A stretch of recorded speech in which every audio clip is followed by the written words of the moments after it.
Selamat berjumpa kembali di dalam mata kuliah perkembangan peserta didik. Kali ini kita akan membahas tentang teori perkembangan psikososial yang dikemukakan oleh seorang tokoh yang bernama Erik Erikson. Kita akan melihat apa yang dimaksud dengan perkembangan psikososial. Nah, sebelum kita melihat tentang 8 tahapan psikososial, kita mengenal terlebih dahulu ya tentang Erik Erikson. Bahwa kalau sebelumnya kita membahas tentang teori psikoseksual yang dikemukakan oleh Freud, maka Erik Erikson ini adalah murid dari Sigmund Freud. Nah, mereka berdua adalah tokoh psikoanalitik. Tetapi Sigmund Freud merupakan guru dari Erik Erikson. Nah, Erik Erikson ini juga merupakan seorang psikolog gitu ya, bahwa kalau Freud itu tadi dokter, ini dia adalah psikolog. Nah, di dalam berbicara tentang perkembangan seseorang, Erik Erikson ini memang lebih melihat kepada pengaruh sosial yang mempengaruhi perkembangan seseorang, sehingga lingkungan sosial itu membentuk pola kepribadian dan mempengaruhi perkembangan seseorang. Namun, di dalam mengemukakan pandangannya ataupun teorinya, ya, kalau Freud itu lebih kepada bagaimana seseorang itu berkembang sesuai dengan adanya dorongan secara biologis dari dalam dirinya. Tetapi kalau si Freud itu memang lebih melihat perkembangan psikoseksual. Nah, kalau si Erikson ya, dia lebih melihat bahwa adanya perkembangan psikososial, pengalaman yang diberikan oleh lingkungan sosial itu sangat mempengaruhi dari tahapan demi tahapan yang memang berlanjut gitu ya pada sampai nantinya tahapan yang terakhir. Nah, ada 8 tahapan yang kita nanti akan melihat bahwa dari masing-masing tahapan kalau menurut Erikson itu akan saling berkelanjutan. Nah, bahwa pertumbuhan identitas itu memang tidak bisa kita katakan hanya berkembang di satu tahapan saja, tetapi sejak awal dan berlangsung seumur hidup menurut Erik Erikson perkembangan identitas kita sebagai manusia itu akan terjadi. Maka kita tidak bisa lagi mengatakan bahwa hanya di masa remaja seseorang itu mengembangkan identitasnya. Nah, konsep dasar dari teori Erikson adalah bahwa adanya pengaruh lingkungan ya yang luar biasa terhadap pola perkembangan. Kita melihat yang pertama adalah tahapan trust ya versus mistrust. Ya, ini terjadi pada usia 0 sampai 1,5 tahun, bahwa di awal ya seorang bayi itu akan mengembangkan kepercayaan dan ketidakkepercayaan di dalam dirinya, ya. Bahwa ketika lingkungan, ketika ibu ataupun sosok pengasuh bisa memberikan rasa nyaman kepada anak ini, maka dia pun bisa mengembangkan kepercayaannya ya terhadap orang maupun benda, bahkan juga lingkungan ya. Nah, anak itu biasanya akan menunjukkan ya sikap dia bisa tertawa, dia bisa merasa nyaman ketika memang dia bisa merasa bahwa lingkungan itu dapat memberikan rasa nyaman bagi dia. Maka dia pun percaya. Nah, ketika anak-anak itu mulai bisa mengenal lingkungan, maka dia mulai bisa memilih lingkungan, memilih orang juga bisa gitu ya. Dia mau dengan siapa dia digendong ya, dengan siapa dia mau digandeng tangannya. Nah, itu dia kan merasa nyaman ketika memang eh, pola yang diberikan oleh lingkungan adalah pola yang nyaman ya. Nah, ketika lingkungan tidak bisa memberikan rasa nyaman yang cukup bagi seorang anak ataupun bayi, maka dia akan mengembangkan perasaan curiga.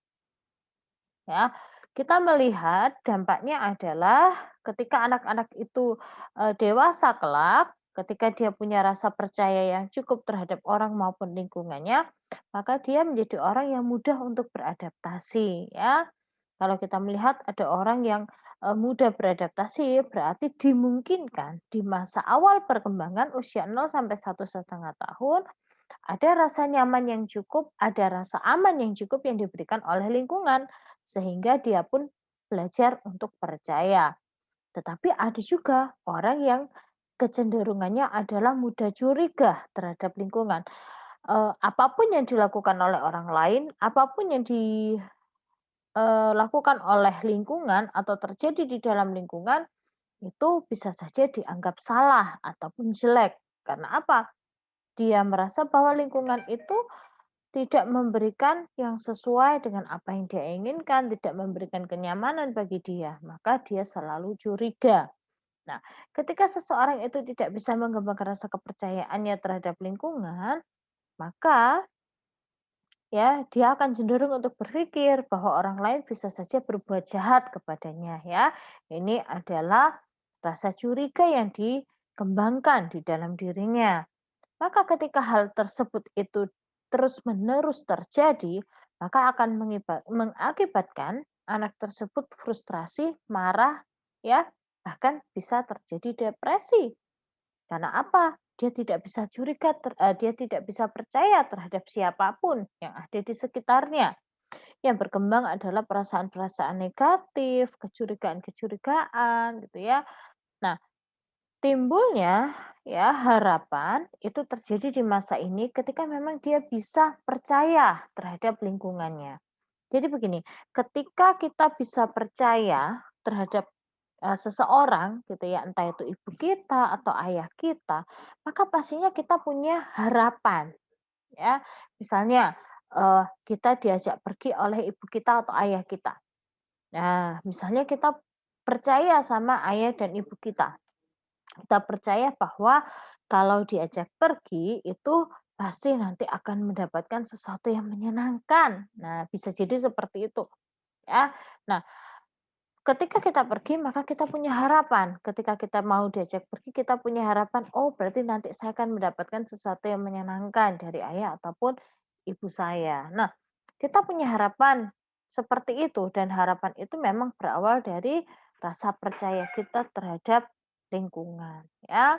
Nah, ketika ada hubungan ya yang baik ya dengan pengasuh, dengan eh, ibu ataupun ayah ya ataupun keluarga itu merupakan dianggap sebagai sesuatu yang keramat ya dalam artian maka itu akan menjadi fundamen ya. Anggaplah kalau bangunan gitu ya itu adalah dasarnya. Ya, dasarnya bahwa nantinya seseorang itu akan membangun pola relasi, interaksi dan komunikasi yang positif, ya. Kalau kita merasa bahwa lingkungan itu bisa memberikan rasa nyaman, kita percaya dengan lingkungan, maka pola interaksi kita dengan lingkungan tersebut adalah pola interaksi yang saling menghargai dan saling menerima.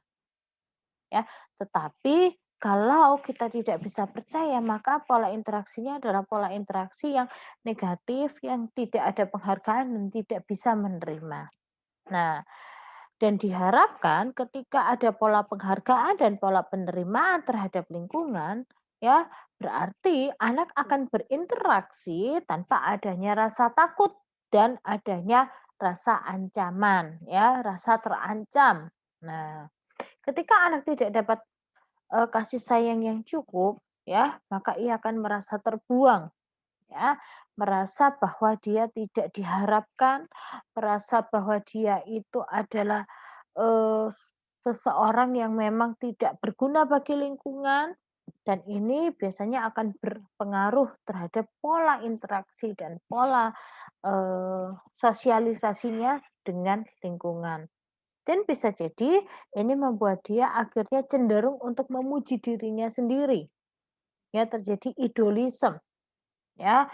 Artinya bahwa dia akan menganggap bahwa orang lain itu selalu eh, berpengaruh negatif bagi dia. Dia akan menganggap juga bahwa lingkungan itu adalah memberikan dampak yang buruk bagi dia. Maka dia akan merasa bahwa dirinya adalah yang paling baik, dirinya yang paling, positif selama ini, sehingga dia pun tidak bisa berinteraksi dengan baik ya.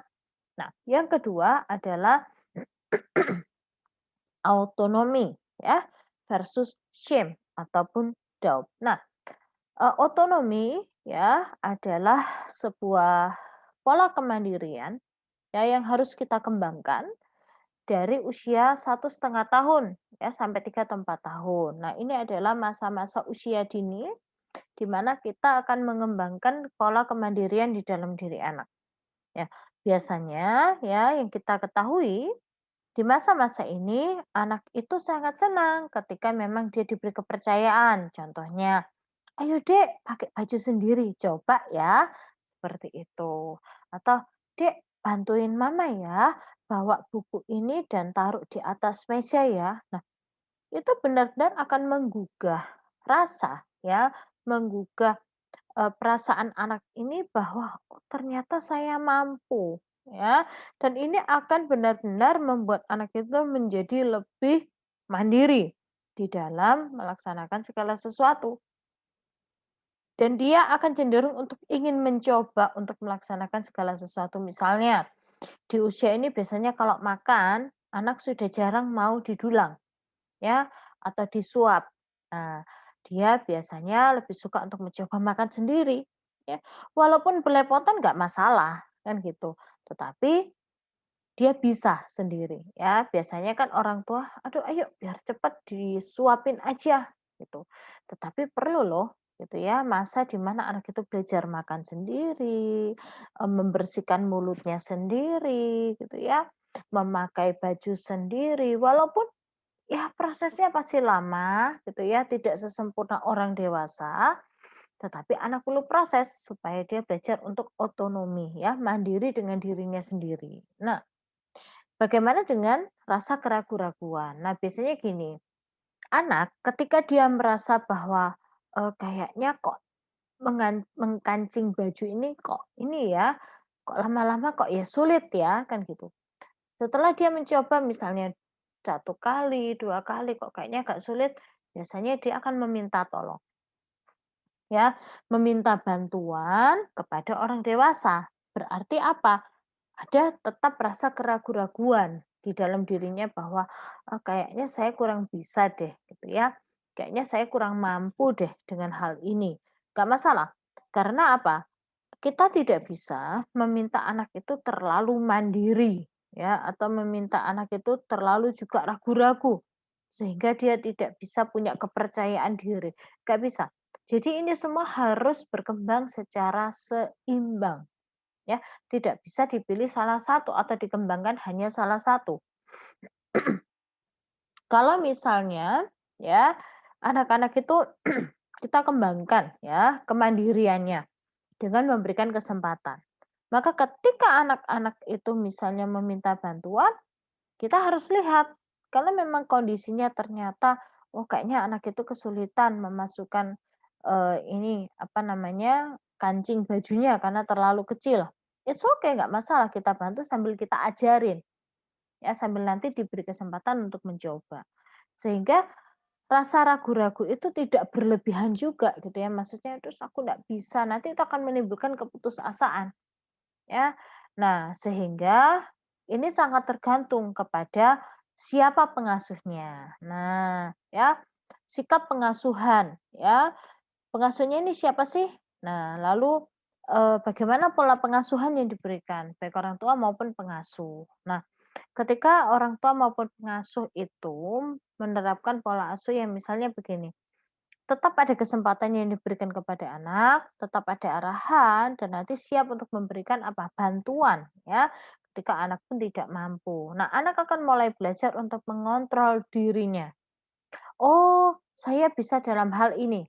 Oh, saya bisa misalnya pakai kaos kaki sendiri gitu ya. Saya bisa misalnya pakai sepatu sendiri, saya bisa misalnya makan sendiri. Tetapi misalnya dalam hal tertentu, membawa benda atau mungkin, dalam hal ini ya, merapikan pakaian, "Oh, saya masih butuh bantuan," maka tetap itu akan berkembang secara seimbang ya. Nah, rasa malu dan ragu-ragu itu ya harus seimbang adanya dengan kemandirian ya. Pada anak usia dini, mereka sudah bisa mengembangkan sifat kebijaksanaannya ya. Kadangkala mereka suka mengkritik ya, mengkritisi kondisi dan keadaan yang ada ya. Eee, "Mama kok makannya sambil berdiri sih?" Katanya kan kalau makan kita harus sambil duduk. Nah, seperti itu, ya. Anak mulai bisa menilai perilaku orang lain dan jangan sampai ya anak itu ketika dia sangat, mandiri, ketika dia merasa bahwa, "Oh, saya bisa melakukan segala sesuatu," itu akan membentuk nantinya menjadi anak yang legalisme. Apa legalisme itu? Ketika dia suka, ketika orang lain itu dikalahkan, maksudnya direndahkan gitu ya, sehingga dia tidak pernah merasa ragu-ragu, dia merasa bahwa semuanya bisa dia lakukan, akhirnya dia nantinya akan memandang orang lain itu di bawah dia. Nah, ini yang nantinya akan berbahaya pada tahapan-tahapan berikutnya ya. Dan ini akan sangat berkembang ke arah yang negatif gitu ya, tanpa ada rasa istilahnya empatik ya, tanpa ada istilahnya belas kasihan terhadap orang lain, karena dia akan suka ketika orang lain itu berada di bawahnya. Dia tidak mau terkalahkan oleh orang lain. Nah, yang ketiga adalah inisiatif versus guilty, ya. Nah, ini terjadi di usia 3 sampai 5 atau 6 tahun, di mana anak kita akan semakin mengembangkan kemampuannya. Ya kalau tadi anak sudah mulai belajar untuk mandiri, maka kemampuan yang ada di dalam dirinya akan semakin berkembang. Tetapi ketika anak itu mengalami atau melakukan sebuah kesalahan, contohnya aja, ya ketika dia membawa benda dan benda itu terjatuh dan ternyata benda itu rusak, dia bawa kue misalnya, lalu tidak sengaja kue itu jatuh dan akhirnya rusak berantakan. Maka dia itu akan membuat dia merasa bersalah. Biasanya membentuk rasa bersalah ini biasanya muncul ataupun terlihat dengan misalnya dia menangis gitu ya. Dia benar-benar merasa bersalah, "Kenapa sih kok aku gini aja nggak bisa?" Kan gitu. Nah, di sini ya, anak itu di usia ini dia akan punya inisiatif yang banyak sekali. "Mah, aku yang bawa ya ke meja makan," misalnya untuk menata makanan. "Mah, aku bantu rapikan baju ya." Tuh, ya misalnya di lemari. Ternyata misalnya, ada yang salah, kok tambah berantakan ya? Seperti itu. Mungkin ada yang nggak pas gitu ya. Bisa saja ini membuat dia merasa bersalah. Maka tugasnya adalah bagaimana anak itu tetap berinisiatif tanpa, dia melakukan istilahnya kesalahan yang berarti, ya. Walaupun ada kesalahan gitu ya, itu wajar, tetapi tidak membuat nantinya dia merasakan atau memiliki rasa bersalah yang berlebihan. Nah, di sini ya, karena adalah masa anak-anak itu memang suka bermain, maka dia akan memiliki interaksi sosial yang lebih luas. Nah, biasanya di dalam berteman atau bersosialisasi, anak akan menunjukkan inisiatifnya. Misalnya, kita nanti main bola ya, kita nanti main kartu bersama ya, kita nanti main boneka bersama ya, seperti itu. Anak akan menimbulkan inisiatif, ya.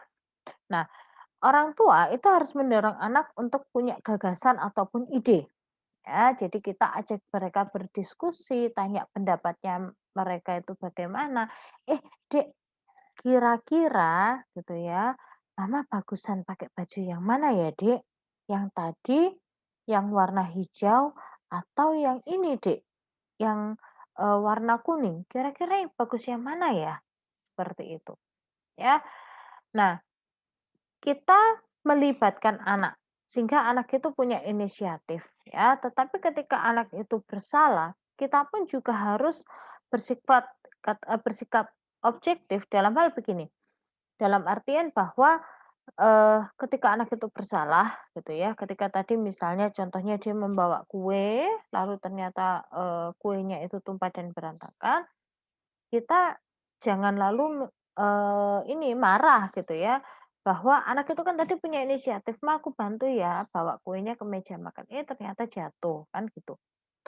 Kita tidak boleh marah, maksudnya kita jangan lantas, "Gimana sih, Dek, kamu gitu aja nggak bisa?" Kan gitu, ya. Lihat itu kuenya berantakan, kuenya nggak bisa dimakan kan. Nah tapi, eee, sebenarnya gini, dengan kue itu jatuh aja anak ini kan takut kan sebenarnya. Dia akan takut karena dia tahu dia bersalah, ya, dan itu adalah sifat dasar manusia. Kalau dia salah, dia akan takut, kalau dia nggak salah biasanya ya dia nggak akan cemas, kan gitu. Ya, jangan tambah dimarahin. Ya kalau tambah dimarahi, maka guilty feeling ini akan semakin menjadi. Tapi kalau kita katakan, "Oh jatuh ya, Dek? Oke kita bersihkan sama-sama ya, nggak apa-apa. Hati-hati ya. Yuk bantu mama," atau, "Yuk mama bantu untuk bersihkan ya, nggak apa-apa. Nanti kita bisa buat lagi kok kuenya." Tuh, atau kita bisa beli lagi kok kuenya, nggak masalah. Terima kasih ya sudah bantu mama, tapi yuk sekarang kita bersihkan bersama-sama. Ya, sehingga gini, ketika ada kesalahan, dia tahu bagaimana cara mengatasi kesalahan itu. Bukan lantas berlarut di dalam rasa bersalah yang berlebihan. Ya, kesalahan boleh terjadi, tetapi kan kita tidak bisa terus gitu ya, istilahnya terpendam di dalam rasa bersalah, memendam diri dalam hal katakanlah, "Aku nggak bisa, aku bersalah," dan lain sebagainya. Tapi kalau sudah kita tahu kita salah, lalu langkah selanjutnya apa? Nah, itu yang paling penting sebenarnya, what next gitu ya. Kalau sudah tahu, kuenya tumpah, apakah lantas dengan kita marah-marah gitu ya, maka kue itu nanti bisa, bersih sendiri gitu ya lantainya misalnya atau kue itu bisa, kembali lagi utuh, kan enggak, ya kan, sudah terlanjur kan gitu. Sehingga kita ajarkan bagaimana caranya mengatasi sebuah masalah. Kalau respon kita salah, kita marah atau apa, maka itu akan jadi pembelajaran buat anak, "Oh, jadi kalau ada orang salah, maka saya boleh marah yang seperti ini nih," misalnya. "Oh, kamu itu memang, nggak bisa, kamu itu salah, Dek," gitu kan.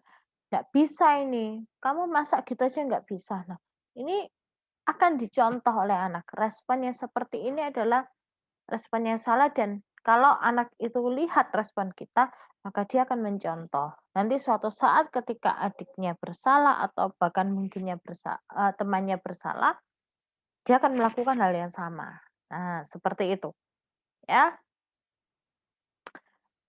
Disinilah ya, eee, karena anak usia sekian ini kadangkala karena inisiatifnya juga terlalu tinggi ya, maka kita harus berhati-hati, arahan kita harus tepat. Maksudnya, oke anak itu kita kasih kesempatan, tetapi arahan itu harus tepat, instruksinya harus tepat. Sehingga apa, meminimalisir jangan sampai anak ini nantinya juga, melakukan sesuatu yang kurang tepat. Walaupun terjadi kesalahan, it's okay, nggak apa-apa. Kita bantu dia untuk bagaimana mengatasinya, ya. Mengatasinya, apa yang harus dia lakukan ketika dia bersalah. Nah, kalau ada kesalahan berarti harus diakui juga, ya, harus gentle. Maksudnya kalau sudah bersalah, ya harus mau mengakui kesalahannya dan mengatasinya. Bukan berarti lari dari kesalahan. Nah, mmm ketika seorang anak itu punya inisiatif yang berlebihan, ya, dia akan mengembangkan rasa ketidakpedulian terhadap orang lain. Jadi gini, kalau anak itu juga terlalu berinisiatif, ya, maka dia juga tidak akan peduli terhadap lingkungan. Yang penting ya, ini ide saya. Pokoknya yang penting ya ini saya, pendapat saya yang paling pintar, saya yang paling bisa, gitu ya. Oleh karena itu semuanya harus memang seimbang, ya. Memang, penting ya ketika anak itu bisa merasa bersalah itu juga bagus sebenarnya, bahwa memang dia sadar bahwa dia adalah dia sudah melakukan kesalahan. Tetapi apa langkah selanjutnya gitu ya. Kalau anak itu tidak punya rasa bersalah sama sekali, itu juga bahaya nantinya. Karena apa?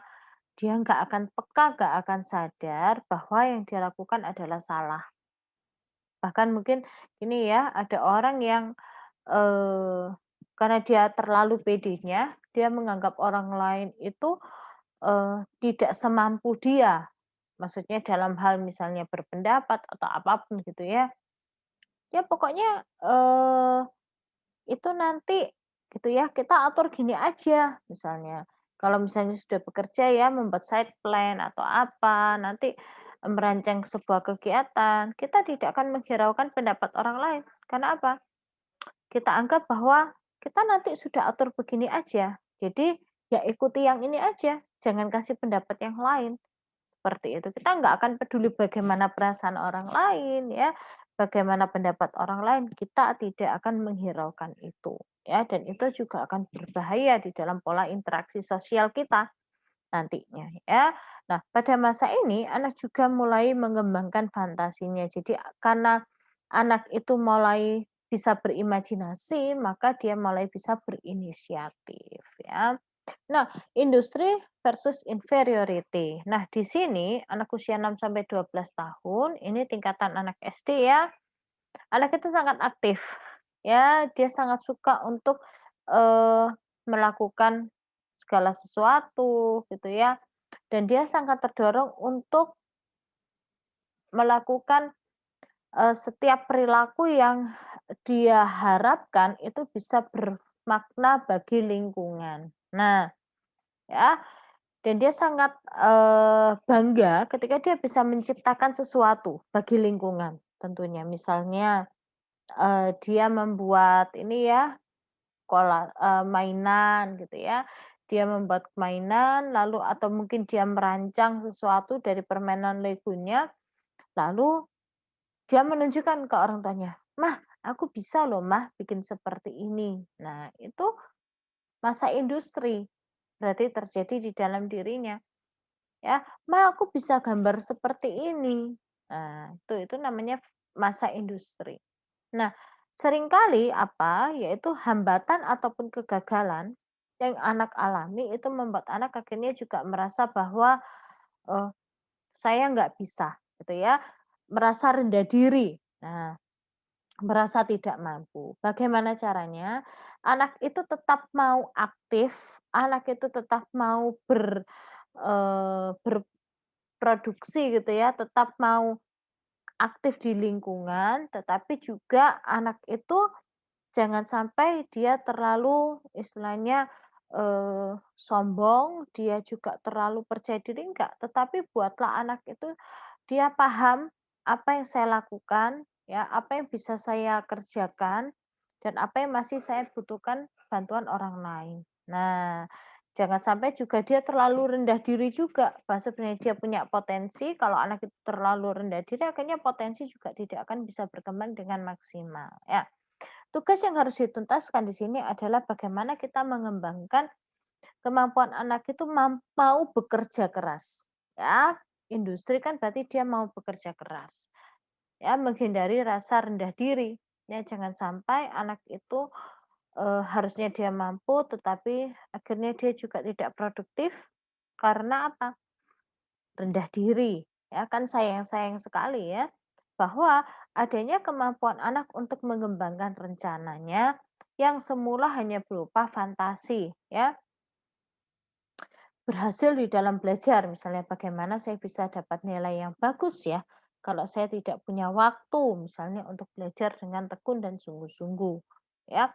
Nah, adanya rasa berhasil yang seringkali dirasakan oleh anak, ya, ketika anak itu katakanlah bangga, dia sudah bisa membuat sebuah produk, maka ini yang harus terus kita tingkatkan. Sehingga apa, eee, kita beri masukan gitu ya, bahwa, "Dek nanti, kalau misalnya kamu mewarna lagi gitu ya, kamu bisa Dek ini kasih, alas misalnya supaya lebih rapi lagi, supaya hasilnya lebih halus," gitu ya dan lain sebagainya. Nah, maka masukan-masukan kita itu bukan untuk menjatuhkan, bukan untuk membuat anak itu merasa rendah diri, tetapi membuat anak untuk mau terus terpacu mencoba untuk menjadi anak yang produktif ya. Tergantung bagaimana cara kita memberikan, eee, tindakan evaluatif terhadap anak. Nah ya, ketika kita dapat meraih keberhasilan ya, ketika tidak dapat meraih keberhasilan, maka dia akan merasa rendah diri ya. Jadi ketika anak itu gagal ya, misalnya tidak naik kelas atau, mendapat nilai ulangan yang jelek, jangan sampai anak itu merasa, "Aku ini memang nggak bisa, ya, aku ini memang bodoh," misalnya seperti itu. Enggak, tapi tetap bahwa kamu tuh sebenarnya bisa, Dek, ya. Kamu tuh bisa kok, kamu tuh nggak bodoh, tetapi kamu itu hanya lebih tekun lagi belajar, pasti kamu bisa, seperti itu, ya.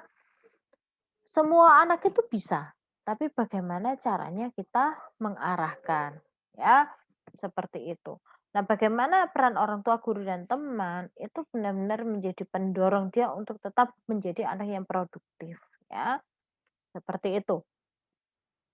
Nah, identity versus identity confusion, ya, ini usia 18 sampai 20 tahun, bukan 18, sebenarnya usia 13 sampai 20 tahun ya, usia remaja. Nah, identitas itu kan memang dibentuk sejak awal. Nah, jadi kalau identitasnya sejak awal itu sudah bagus ya, bagaimana dia percaya terhadap dirinya, percaya terhadap orang lain, percaya terhadap lingkungan itu bagus, maka dia tidak akan mengalami kekacauan identitas nantinya.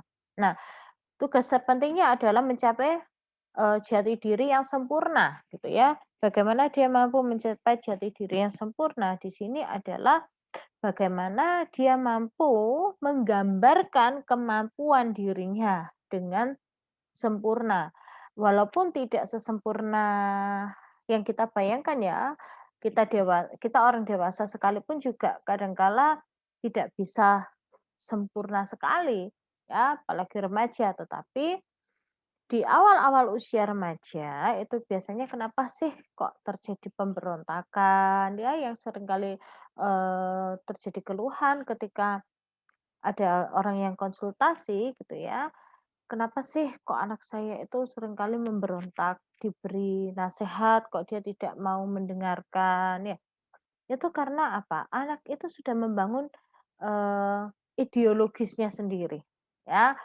Anak usia remaja itu kan secara perkembangan kognitif dia sudah bisa berpikir secara abstrak ya. Dia sudah punya banyak informasi dan informasi itu kan pasti sedikit banyak mempengaruhi pola berpikirnya, membentuk konsep di dalam dirinya. Dan konsep ini akan membentuk sebuah ideologis. Nah, kalau dia sudah punya pandangan ya, kadangkala anak ini akan kekeh untuk mempertahankan. Nah, misalnya nih, hal yang sederhana aja gitu ya, misalnya, eee, pola berpakaian. Nah, kalau orang zaman dulu misalnya gitu ya, berpakaian yang sopan itu ya berpakaian yang utuh gitu ya, tanpa ada yang robek-robek, malah robek-robek itu tidak sopan kan gitu. Tapi kalau anak zaman sekarang kan gitu ya, malah yang dicari itu misalnya nih, celana yang robek-robek gitu ya. Kalau saya lihat sekarang kan banyak nih jual jeans itu malah yang robek-robek dan itu malah yang mahal kan gitu. Nah, hal-hal seperti ini kan memperkuat bahwa, berarti pakai pakai jeans atau pakai celana yang robek-robek itu nggak apa-apa Mah, kan gitu. Buktinya ada yang jual dan memang robek-robek, kan gitu. Nah, kita tidak bisa mengatakan bahwa ya, itu jelek, itu nggak sopan, kan gitu. Tergantung dia pakai itu di mana. Nah, gitu ya. Memang ada orang tua yang kalau ada pakaian yang utuh kenapa harus yang robek, kan gitu. Nah, itu memang pandangan orang secara umum gitu ya, orang yang, tergantung generasinya ya, kan gitu. Kalau generasi tahun, 80-an, 90-an, saya rasa masih menganggap bahwa pakaian itu ya yang utuh gitu ya. Tapi kalau sudah 90 ke atas, 2000 ke atas, apalagi 2010 generasi alfa, itu mungkin nanti cara berpakaiannya aja misalnya sudah berbeda, kan gitu. Ya, kalau misalnya berpakaian itu harus paling tidak menutup separuh badan. Kalau anak sekarang enggak, misalnya, maaf ya, misalnya pakaiannya itu perutnya aja tidak tertutup seluruhnya, dan itu malah yang keren bagi mereka. Nah, pandangan-pandangan seperti inilah yang kadang-kala menjadi pertengkaran antara orang dewasa dengan anak-anak usia remaja, terutama remaja-remaja awal, ya. Maka, gitu ya, bagaimana dia membangun, ideologi tadi, itu akan membentuk identitasnya. Dan di masa remaja, identitas ini juga sangat dipengaruhi oleh bagaimana dia memaknai lingkungan. Kalau lingkungannya itu misalnya dia berada di lingkungan, anak-anak yang ini ya, gaya hidupnya adalah gaya hidup yang borjuis misalnya, maka tidak salah kalau dia memaknai bahwa gaya hidup seperti itu adalah bisa jadi gaya hidup yang wajar bagi dia, karena dia melihat lingkungannya memang seperti itu, ya. Kalau anak-anak yang lingkungannya misalnya lingkungannya sederhana, lalu melihat orang yang lifestyle-nya adalah lifestyle yang borjuis, bisa jadi menganggap bahwa gaya hidup borjuis itu adalah gaya hidup yang berlebihan. Nah, jadi identitas ini adalah bagaimana kita memaknai lingkungan sekali lagi. Bagaimana, kita ya, orang yang sudah dewasa nantinya membantu para remaja ini memaknai lingkungan yang nanti juga akan membentuk sekaligus bagaimana identitasnya. Jangan sampai terjadi kekacauan identitas, ya. Nah, kekacauan identitas itu terjadi ketika dia tidak bisa memaknai lingkungan, tidak bisa, menilai dirinya sendiri, gitu ya, tidak bisa menghargai dirinya sendiri, dan tidak menemukan self image yang utuh di dalam dirinya. Nah, itu dikatakan mengalami kekacauan identitas, ya. Oke. Usia 20 tahun. Nah, ini adalah intimacy versus isolasi ya.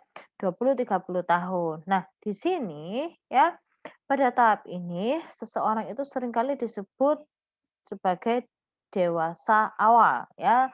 Seseorang yang berada pada tahapan dewasa awal. Nah, seseorang itu sudah mulai selektif dengan lingkungan pergaulannya. Ya, kalau tadi itu dia cenderung bisa bergaul dengan siapa saja ya kalau masa remaja. Tapi kalau sudah 20-30 tahun, ini dia sudah mulai bisa istilahnya dengan siapa saya terbuka, ya. Oh, kalau dengan si X ya saya hanya kenal saja. Kalau dengan si Y misalnya, oh, saya punya hubungan yang lebih dekat. Nah, dekat dengan siapa? Nah, seperti itu. Maka dia ingin membangun, keintiman ya, hubungan yang intim, hubungan yang erat gitu dengan beberapa orang. Nah, dia membentuk lingkungan eksklusif gitu ya bagi dirinya. Nah, di sini gitu ya, adanya cenderung untuk membina hubungan yang intim dengan orang-orang tertentu saja, jadi tidak semua orang, ya. Dia boleh punya banyak teman, tetapi hanya beberapa saja yang menjadi teman dekatnya atau sahabatnya, ya. Eee, dia atau anak-anak di usia ini, atau orang-orang di usia ini cenderung untuk membangun hubungan yang intim dengan lawan jenisnya, ya. Yang nanti biasanya akan bertahap pada jenjang yang berikutnya atau hubungan yang lebih serius ya, melaju kepada pernikahan. Nah, pada usia ini ya, dia juga bisa saja menutup dirinya dari lingkungan-lingkungan tertentu yang dia rasa bahwa lingkungan itu tidak baik ya, tidak nyaman, tidak sesuai dengan dirinya, maka dia akan menutup dirinya dengan orang-orang tertentu ya. Nah, jangan sampai terjadi, sikap ini ya, elitisme ya. Kenapa? Karena kalau sampai terjadi elitisme, berarti dia akan mengembangkan sikap kurang terbuka dan selalu menaruh curiga terhadap orang lain. Nah, ini ada kaitannya dengan tahapan awal tadi gitu ya, bahwa kalau di awal itu anak lebih mengembangkan sikap curiga atau tidak percaya terhadap lingkungan, maka sampai dewasa ternyata dia akan mengembangkan sikap curiga terhadap orang lain, ya itu akan mengembangkan sikap yang namanya elitisme, ya, seperti itu. Nah, ada sikap afiliasi, ya, di mana mempertahankan, hubungan. Nah, mempertahankan persahabatan, ya. Kalau dia sudah dekat sekali dengan orang, percaya sekali dengan seseorang dan itu adalah sahabatnya, ya, itu biasanya kalau, dia merasa dibohongi gitu ya, dia kecewa, itu biasanya akan lebih berdampak secara emosional, ya. Tetapi kalau itu hanya teman maksudnya orang yang dia kenal dan ternyata, orang itu mengecewakan dia, itu tidak akan terlalu berdampak secara emosional, ya. Nah, yang ketujuh adalah generativitas ya versus stagnasi. Nah, usia ini adalah usia yang sangat produktif ya, usia 30 sampai 60 tahun. Ketika berada di jenjang karir, berarti diharapkan sudah mencapai puncak jenjang karir ya di usia 30 sampai 60 tahun.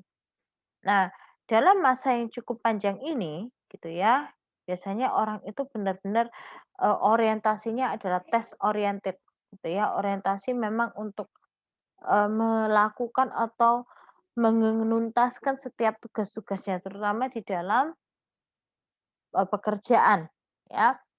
Nah, seringkali ada hambatan ini, hambatannya adalah ketika dia sudah tidak mampu mencapai hal-hal tertentu, misalnya karena mungkin ada, penyakit gitu ya, atau mungkin ada hambatan-hambatan tertentu, maka itu bisa membuat dia akhirnya, ya sudahlah, misalnya gini, mau naik jenjang karir kok kayaknya sulit ya, misalnya seperti itu, tantangannya kok besar sekali gitu ya. Maka itu akan membuat dia akhirnya mengambil sikap, "Ya sudahlah, biarkan saja dulu." Nah, itu akan membuat dia stagnan, tidak berbuat apa-apa nantinya. Tetapi kalau generativitas ini terjadi, berarti apa? Ada proses regulasi di sana. Ya, bagaimana apa yang dia lakukan ini bisa diturunkan kepada generasi-generasi di bawahnya. Ya, misalnya, mengajarkan keterampilan-keterampilan, mengajarkan berbagai macam kemampuan yang akan diteruskan kepada generasi di bawahnya. Jangan sampai itu berhenti di generasinya, ya. Maksudnya kalau misalnya dia itu mampu, menjahit misalnya, maka harus ada generasi di bawahnya yang diajarkan, jangan sampai kemampuan menjahit itu hanya berhenti di dia, harus ada regulasi, ya. Nah, jangan sampai terjadi otoritisme, di mana orang dewasa itu di usia-usia sekian gitu ya, itu tidak mau mengajarkan pengalamannya atau kemampuannya atau bahkan keterampilannya terhadap generasi-generasi di bawahnya. Ya istilahnya otoritisme ya benar-benar dia yang berkuasa. Nah, intinya dia yang hanya satu-satunya memiliki kemampuan tersebut. Jangan sampai seperti itu. Bahwa apa yang kita miliki, apa yang kita, eee, mampu lakukan, itu harus kita turunkan kepada generasi di bawah kita. Bahkan mereka harus lebih hebat dong daripada kita, kan gitu ya.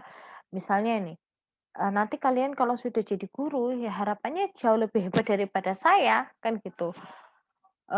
Jauh lebih hebat dari para dosen, misalnya kalau nanti kalian jadi dosen, mungkin jadi dosen yang istilahnya, disegani gitu ya, jadi dosen yang istilahnya lebih, produktif daripada dosen-dosen kalian, misalnya seperti itu. Jadi dosen-dosen yang saat ini harus menurunkan keterampilan itu kepada kalian, kan gitu, memberikan ilmu kepada kalian sehingga kalian memiliki sesuatu yang bisa lebih daripada kita. Seperti itu ya. Nah, yang kedelapan adalah integritas versus despair, ya. Ini, tahapan yang terakhir, tahapan yang kedelapan, ya.